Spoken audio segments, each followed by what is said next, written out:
Shalom keluargaku yang dikasihi Tuhan dan jemaat Tuhan yang melihat video ini. Saya akan membagikan firman Tuhan untuk ibadah online di hari Minggu yang kita sama-sama memuji dan memuliakan nama Tuhan.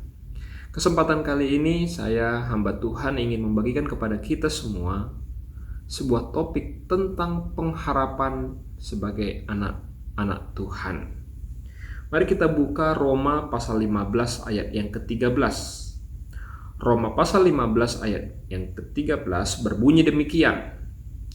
Semoga Allah, sumber pengharapan, memenuhi kamu dengan segala sukacita dan damai sejahtera dalam iman kamu, supaya oleh kekuatan Roh Kudus kamu berlimpah-limpah dalam pengharapan. Sebuah kata pengharapan atau dalam bahasa Inggris adalah hope. Itu adalah sebuah kata yang mungkin bagi beberapa orang agak membingungkan. Apa yang diharapkan, bagaimana hidup sebagai orang Kristen yang penuh dengan harapan dan lain sebagainya. Saya akan membagikan kepada kita bahwa sebagai orang Kristen, kita ini memang adalah orang yang hidup dalam pengharapan.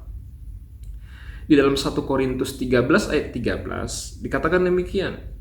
Demikianlah tinggal ketiga hal ini, yaitu iman, pengharapan, dan kasih. Dan yang paling besar diantaranya ialah kasih. Memang yang paling besar adalah kasih. Tetapi dalam firman ini dikatakan bahwa tinggal ketiga hal ini. Artinya tiga hal ini juga sama pentingnya, sama besarnya. Yaitu apa? Iman, pengharapan, dan kasih. Nah, teks firman ini mau mengatakan bahwa pada zaman akhir, pada hari-hari terakhir, pada zaman-zaman terakhir, bahwa hanya tiga hal inilah yang membawa kita bisa hidup di dalam kemenangan. Yang pertama iman, pengharapan, lalu kasih. Tanpa iman, tanpa pengharapan, dan tanpa kasih, kita ini tidak dapat menang di dalam pertandingan kehidupan ini. Berarti pengharapan begitu penting. Dan memang tanpa pengharapan di zaman akhir ini kita tidak akan berdaya, kita akan kalah. Tanpa pengharapan tidak ada semangat untuk kita menghadapi sebuah proses. Ada sebuah proses kalau kita misalnya mau pergi ke suatu tempat, atau diajak keluar rumah. Kalau diajak misalnya, ayo kita jalan-jalan yuk. Kemana? Pasti kita tanya. Kalau nggak tahu mau kemana, lebih bagus kita tetap di rumah. Apalagi zaman pandemi sekarang ini, toko, tempat makan, kita takut akan terpapar virus, begitu ya. Jadi ngapain kita pergi? Mau kemana kita? Tapi kalau ada yang mau diharapkan dengan kita keluar rumah, maka kita berani keluar rumah. Seorang anak-anak yang masih kecil akan suka di hari ulang tahun. Kenapa? Ada yang diharapkannya. Makanya hari itu dia semangatnya berbeda. Kenapa? Oh, nanti potong kue, tiup lilin, nyanyi-nyanyi. Nanti ada kado. Ini adalah harapan.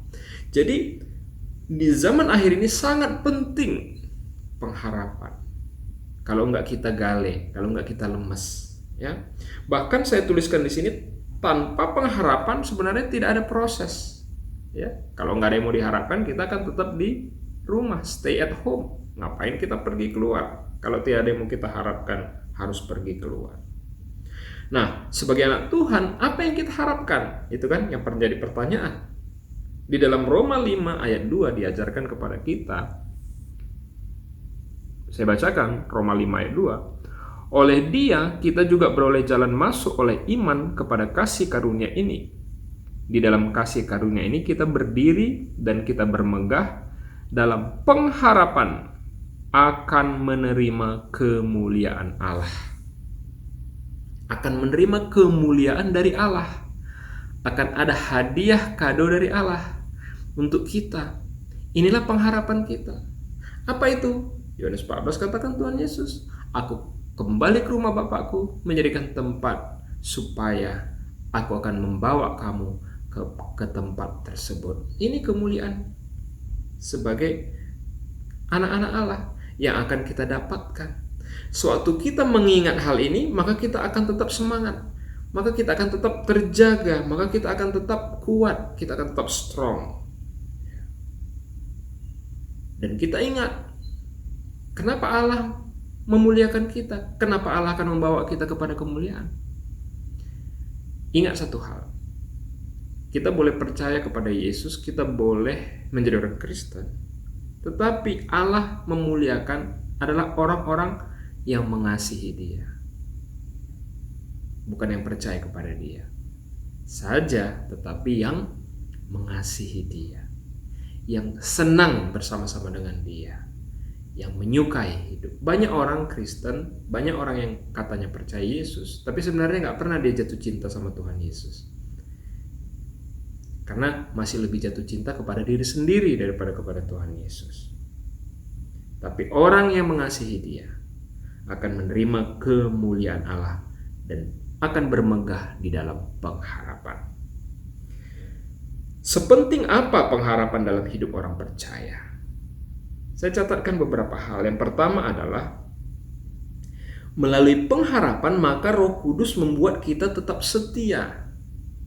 Kalau dalam Roma 15 tadi dikatakan, oleh kekuatan Roh Kudus kamu berlimpah-limpah dalam pengharapan. Kenapa?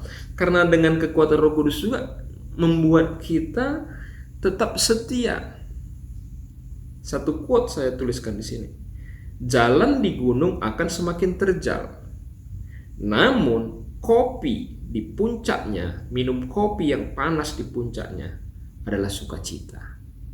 Kalau kita tahu harapan kita adalah minum kopi bersama dengan Tuhan Yesus di dalam keindahan kepada hidup di dalam Dia, maka walaupun jalan itu terjal, kita akan hadapi.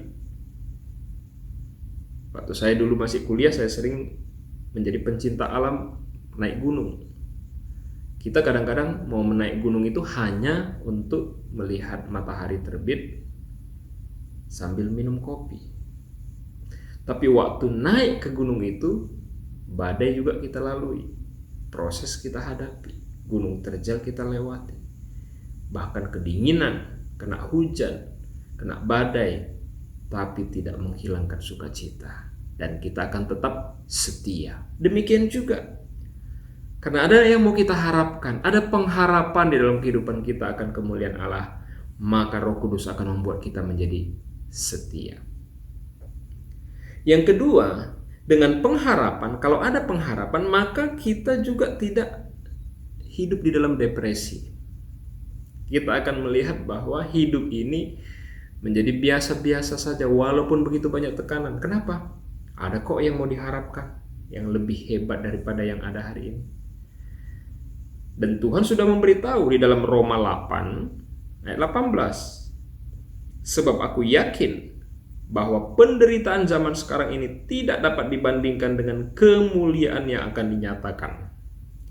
Jadi penulis Roma ini, Rasul Paulus, tahu dia bahwa penderitaan zaman sekarang itu biasa dan tidak dapat dibandingkan dengan kemuliaan yang akan dinyatakan kepada anak-anak Tuhan. Jadi banyak pergumulan, sekarang pandemik, akan resesi, waduh hoax di mana-mana, ya.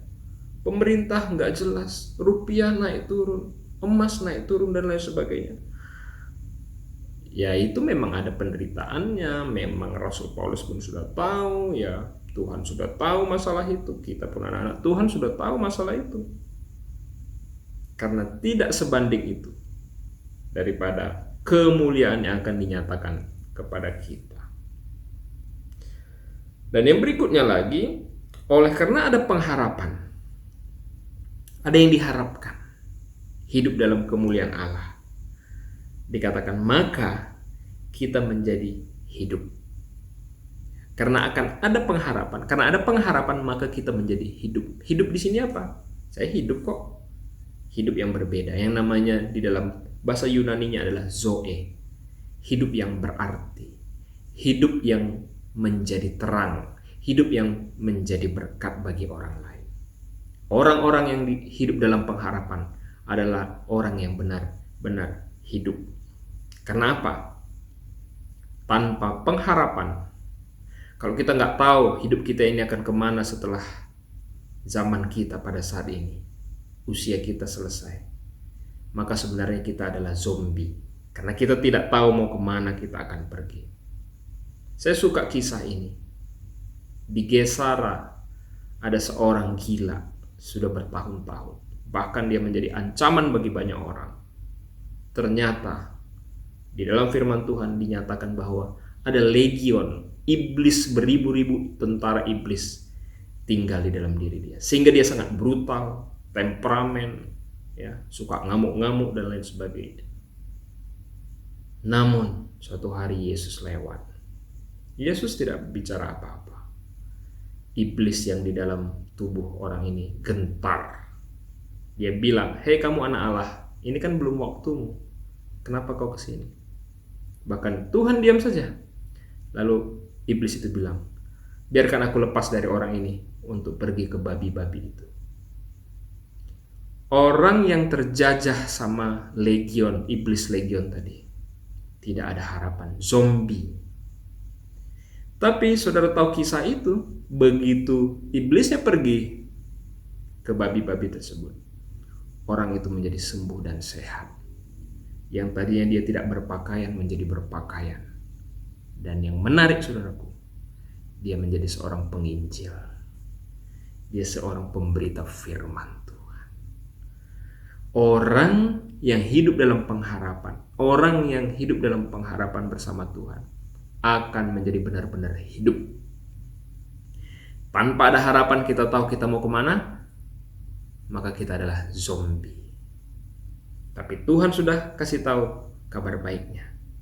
Bahwa di dalam Yohanes 14 dikatakan, aku sudah mengambil tempat di surga. Aku sudah datang kepada Bapa, menyediakan tempat bagi kamu. Supaya kita bisa ngopi bareng-bareng. Supaya kita bisa berfellowship bareng-bareng. Supaya kita bisa kalaupun kerja di surga, kerja yang membuat hidup kita akan fully sukacita.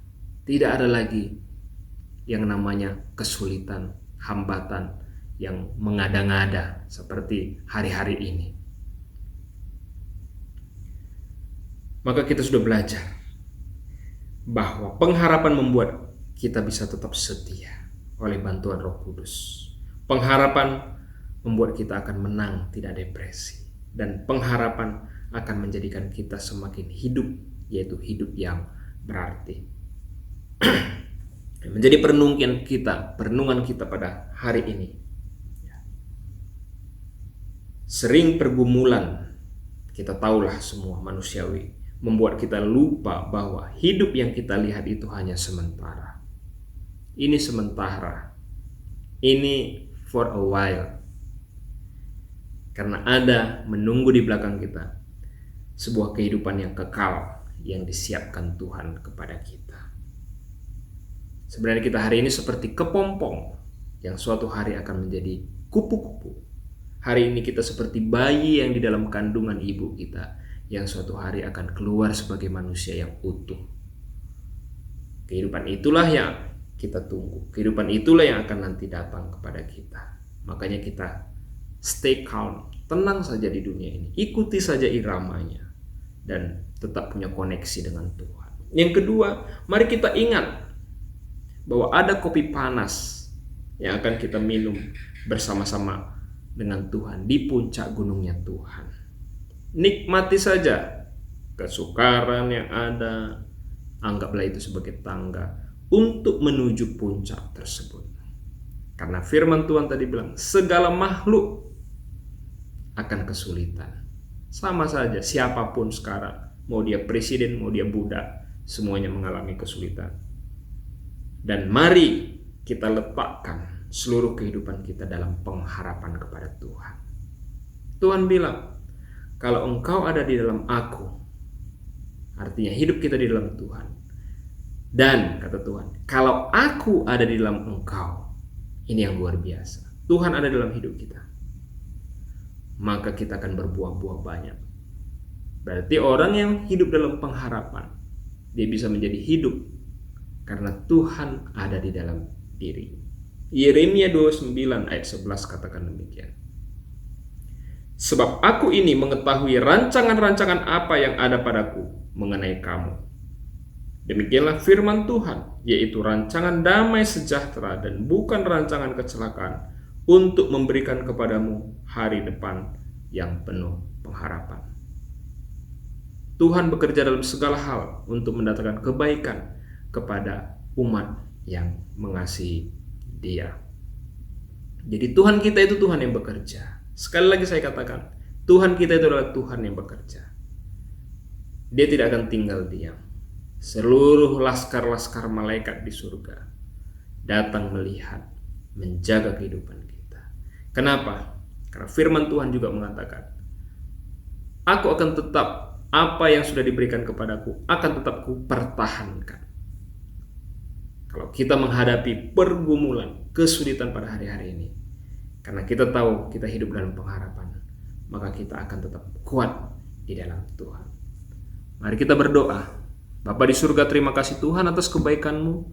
Tuhan sudah pelihara kami, Tuhan sudah jaga kami. Dan kami tahu hari ini bahwa hidup kami ada di dalam pengharapan. Dan kami sandarkan iman kami bahwa kami hidup di dalam pengharapan, sehingga kami setia kepadamu Tuhan. Kami tidak gampang depresi, dan kami bahkan di dalam segala kekacauan dunia ini, kami tetap bisa menjadi terang dan garam. Untuk itu turunlah Roh Kudus atas hamba-Mu dan atas kami semua, keluarga hamba-Mu, dan kami semua yang melihat video ini. Roh Kudus yang menguatkan, membuat kami menjadi orang-orang yang kuat. Terima kasih Tuhan Yesus. Terpujilah nama-Mu, di dalam nama Tuhan Yesus Kristus kami berdoa. Amin.